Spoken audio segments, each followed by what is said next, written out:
प्यार का पहला एहसास। सुमन एक छोटे से गांव में रहती थी। उसकी दुनिया, उसके परिवार और उसके किताबों तक ही सीमित थी। सुमन को किताबें पढ़ने का बहुत शौक था, खासकर कविताएं। गांव के पास बहने वाली नदी के किनारे बैठकर वह घंटों किताबों में खोई रहती। एक दिन वह अपनी पसंदीदा जगह पर बैठी थी, जब अचानक पास के पेड़ के नीचे से एक आवाज आई, क्या मैं यहाँ बैठ सकता हूँ? सुमन ने सिर उठाया तो देखा, एक लड़का उसकी तरफ देख रहा था। वह लड़का सुमन के गांव का नहीं था। उसने नीली शर्ट और जीन्स पहनी थी और उसके कंधे पर एक कैमरा लटका हुआ था। सुमन थोड़ी झिझकी, लेकिन फिर धीरे से बोली, हाँ क्यों नहीं। लड़का बैठ गया और बोला, मैं सौरभ हूँ। मैं फोटोग्राफी के लिए गांवों में घूमता रहता हूँ। तुम यहाँ रोज आती हो?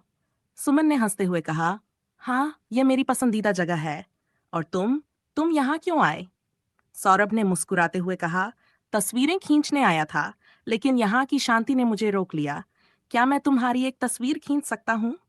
सुमन थोड़ा चौंकी और झिझकते हुए बोली, मैं तस्वीरें नहीं खिंचवाती। सौरभ ने हंसते हुए कहा, ठीक है, जब तुम तैयार हो जाओ तब बता देना। दोनों ने बातें करनी शुरू की। सौरभ ने उसे अपने सफर के किस्से सुनाए और सुमन ने अपनी कविताएं। धीरे धीरे दोनों की मुलाकातें रोज होने लगीं। सौरभ को सुमन की सादगी और उसकी कविताएं बहुत पसंद आने लगीं। वहीं सुमन को सौरभ की उत्सुकता और उसके विचार दिलचस्प लगे। एक दिन सौरभ ने अपनी जेब से एक छोटी डायरी निकाली और सुमन को दी। उसमें सुमन की उन कविताओं को लिखा हुआ था जो उसने सौरभ को सुनाई थीं। सुमन ने देखा और उसकी आंखें चमक उठीं। सौरभ ने मुस्कुराते हुए कहा, तुम्हारी कविताएं सिर्फ तुम्हारे तक सीमित नहीं रहनी चाहिए। मैं चाहता हूं कि लोग इन्हें पढ़ें और महसूस करें। सुमन ने धीरे से पूछा, तुम ऐसा क्यों सोचते हो? सौरभ ने उसे गहरी नजरों से देखते हुए कहा, क्योंकि तुम खास हो सुमन। तुम्हारा लेखन, तुम्हारा व्यक्तित्व, सब कुछ अद्भुत है। और वह रुक गया। सुमन ने हैरानी से पूछा, और क्या? सौरभ ने धीरे से कहा, और शायद मैं तुम्हें पसंद करने लगा हूं। सुमन के गाल लाल हो गए। उसने कुछ नहीं कहा, बस मुस्कुरा दी। वह पहली बार ऐसा महसूस कर रही थी।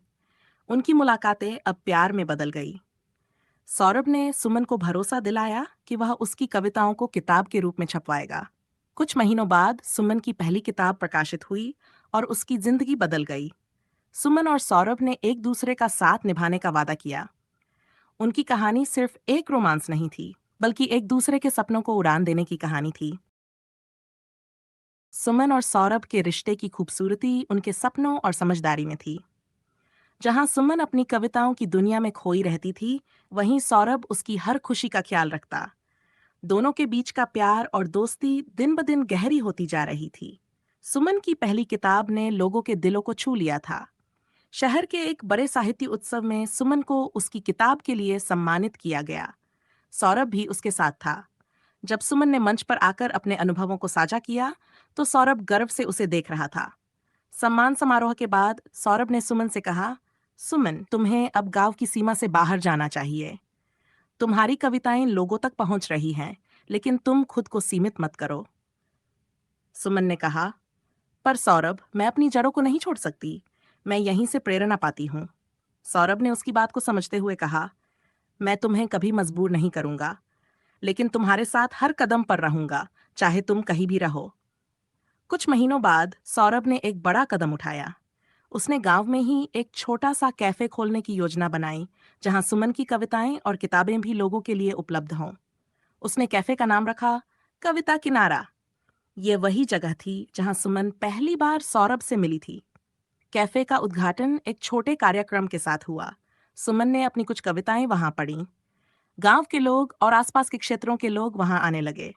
धीरे धीरे कैफे सिर्फ एक जगह नहीं रहा, यह सुमन और सौरभ के प्यार और कला का प्रतीक बन गया।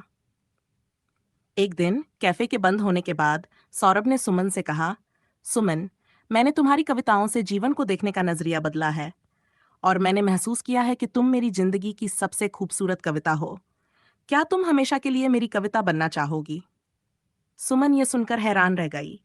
सौरभ ने अपनी जेब से एक छोटी सी अंगूठी निकाली। वह घुटनों पर बैठकर बोला, सुमन, क्या तुम मुझसे शादी करोगी? सुमन की आंखें भर आई। उसने धीरे से कहा, हाँ सौरभ, मैं तुम्हारे साथ अपनी जिंदगी की हर कविता लिखना चाहती हूँ। दोनों ने अपनी सादगी भरे अंदाज में एक दूसरे के साथ रहने का वादा किया। उनकी शादी गांव में हुई, जिसमें उनके परिवार, दोस्त और गांव के लोग शामिल हुए। शादी के बाद कविता किनारा उनकी जिंदगी का केंद्र बन गया। सुमन ने वहां कविताओं की कार्यशालाएं शुरू की और सौरभ ने फोटोग्राफी की प्रदर्शनी लगानी शुरू की। उनका प्यार न सिर्फ एक दूसरे को प्रेरित करता रहा, बल्कि वह दूसरों के लिए भी प्रेरणा बन गया। समाप्ति लेकिन नई शुरुआत का वादा। सुमन और सौरभ की कहानी ये सिखाती है कि सच्चा प्यार वह है जो न सिर्फ सपनों को उड़ान देता है, बल्कि एक दूसरे के साथ एक खूबसूरत सफर भी तय करता है।